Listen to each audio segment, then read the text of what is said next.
এই ধরেন যে 2টার পর থেকে, এখন 2টা 2:30টার পর থেকে নিয়ে ফজর পর্যন্ত শেষ রাতে উঠেছেন, এই সময় আপনি যা দোয়া করবেন ইনশাল্লাহ কবুল হবে। হ্যাঁ, বলতে বাধ্য হচ্ছি, এখনকার তরুণ সমাজ ওই 2টা 2:30টার দিকে ওই যে কার কার খেলা থাকে, ওই খেলাগুলো দেখার জন্য ওঠে, তাহাজ্জুদ পড়ার জন্য উঠতে পারে না। অথচ আল্লাহ পাক বলছেন,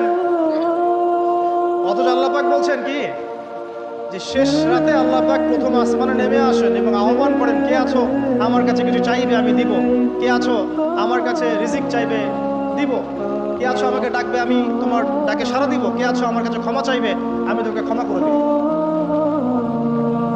প্রিয় যুবক ভাইরা, আল্লাহকে মূল্যায়ন করতে শেখো। এই সময়গুলোতে দোয়া করলে ইনশাআল্লাহ তাআলা আপনার দোয়া কবুল হবে ইনশাআল্লাহ। সবচেয়ে ইম্পর্টেন্ট হচ্ছে এটা, যেটা আমরা প্রত্যেকদিন পড়ি, প্রায় 17 রাকাত নামাজ